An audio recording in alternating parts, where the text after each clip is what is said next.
harus ada satu gerakan sendiri kayak macam ya mungkin dengan satu gerakan itu kita bisa membuat orang lain sadar bahwa melakukan kesalahan di kampus itu konsekuensinya seperti ini loh. Jangan kamu buat kesalahan. Ini konsekuensinya. Kayak gitu. Iya, Kayak betul pengen, betul ayo betul. teman-teman jangan berbuat salah, jangan itu. Itu pesan-kesan untuk adik-adik tingkat kan? Ya, terutama buat yang masih tolong jangan. Masih diproduksi kan? Tidak kawan, tolong bahasa itu tolong. Habis tadi aku bilang masih ada yang Jangan sampai maksudnya kan jangan sampai. Wah, jelaskan sudah di sini. Jangan kawan, ini sama kayak kita cerita katak bizer ya. Ya sih, kasih masuk cerita-cerita begini di podcast. Kasih masuk. Biar seru. Saya lihat Yasin punya ketawanya kayak macam perasaan tidak enak kawan. Tapi teman-teman serius, kalau kalian ngerjain sesuatu terus udah sampai titik penat, itu jangan dilanjutin. Mau itu kerjaan atau skripsi atau apa, jangan dilanjutin. Saranku tuh ya kita refreshing otak lah. Mungkin kalau dengan yang sering ibadah, ya kita sholat, tahajud, terus apa enggak mungkin muhasabah diri. Kalau dengan teman-teman pecinta alam ya udah kita muncak sehari gitu. Tapi jangan kelamaan, kadang itu keterusan. Kadang refreshing yang harusnya jadi cuman penghibur kayak macam sampingan aja, justru kegiatan utama kita. Jadi akhirnya kegiatan utamanya ngecamp gitu muncak, kegiatan sampingannya bikin skripsi, itu udah salah lagi. Kita harus bisa manajemen diri. Tapi itu untuk orang yang tidak didesak sama orang tua. Siap. Buat desakan sendiri saya pikir itu dukungan dari salah satu dukungan mental dari orang tua.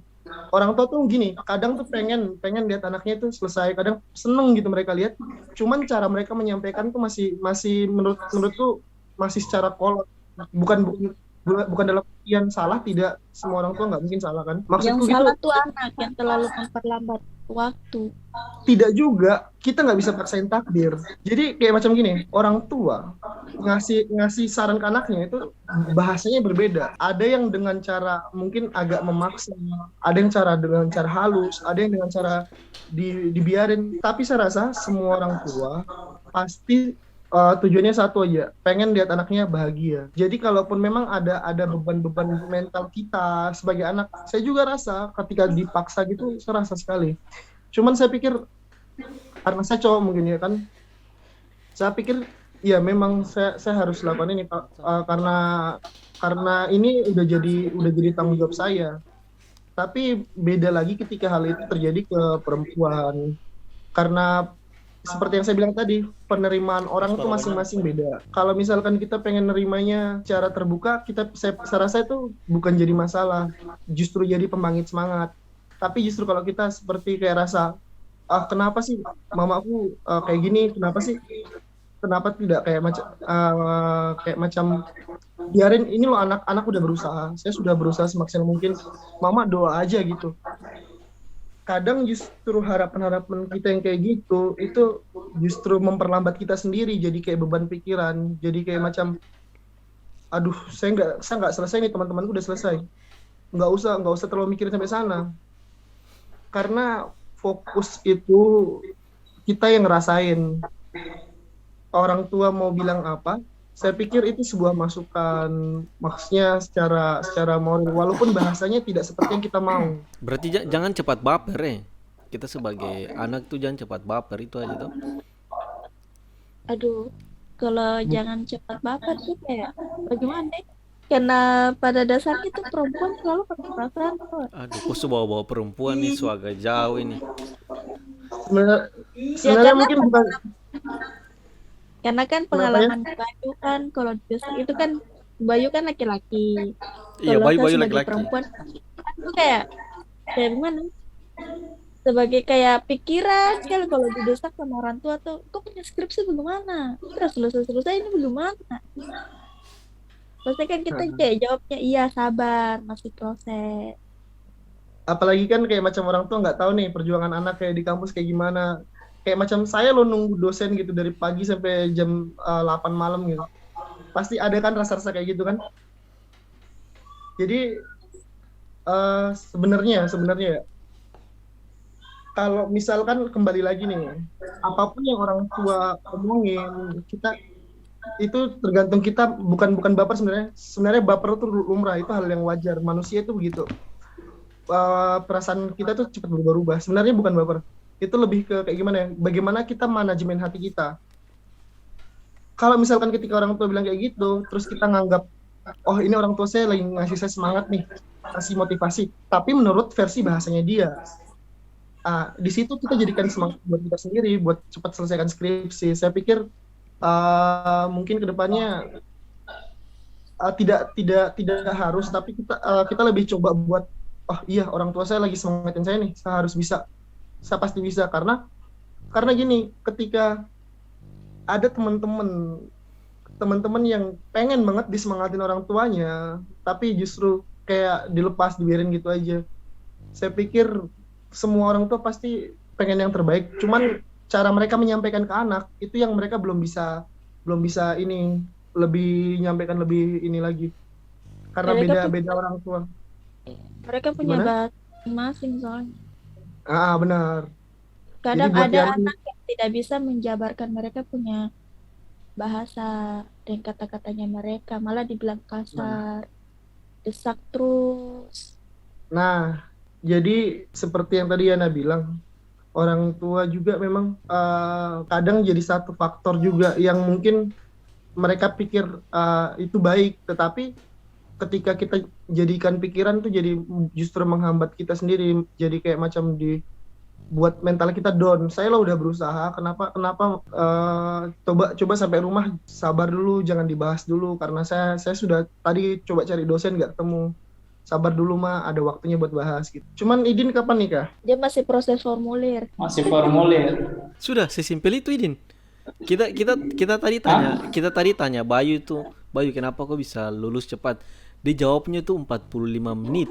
Lama. Baru kok cuma jawab sesimpel itu. Idin. Bayu tanya, Kayak begini, sayang bikin apa? Tidur. Sakit. Sesimpel itu kawan. Idin perempuan apa?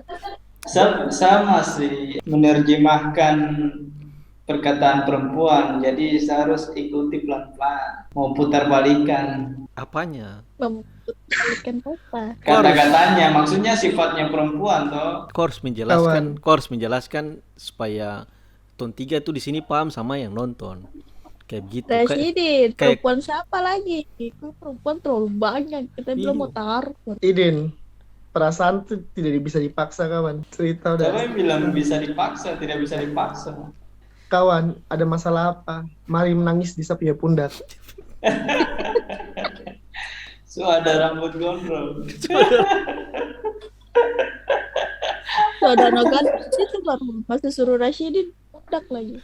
Iyo, ini parah sekali. Teman-teman pernah ingat nggak waktu kita semua ke Pulau Matan gitu, masih ingat nggak?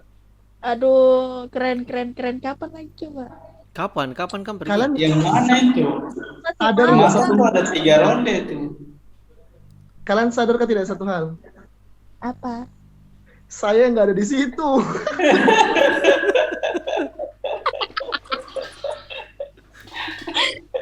Minta maaf. Saya juga tidak ada di situ. Iya, maksudnya saya juga tidak ada situ. Aku juga tidak ada. Tidak ada. Yang kan pergi rame-rame saya tidak ikut. Habis itu kan Aduh, pergi kayaknya lagi. saya harus keluar berarti. Jadi tenang Bayu, itu kok ada teman. Itu kenapa sampai kalian tidak ada di situ tuh?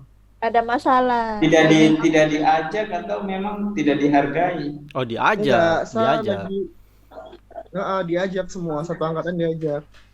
Cuman kan ada kesibukan sendiri, kayak Iya. misalkan lagi salin apa kertas-kertas buat bikin dulu sih. Ada kesibukan tertentu. Kok punya kesibukan itu bahaya.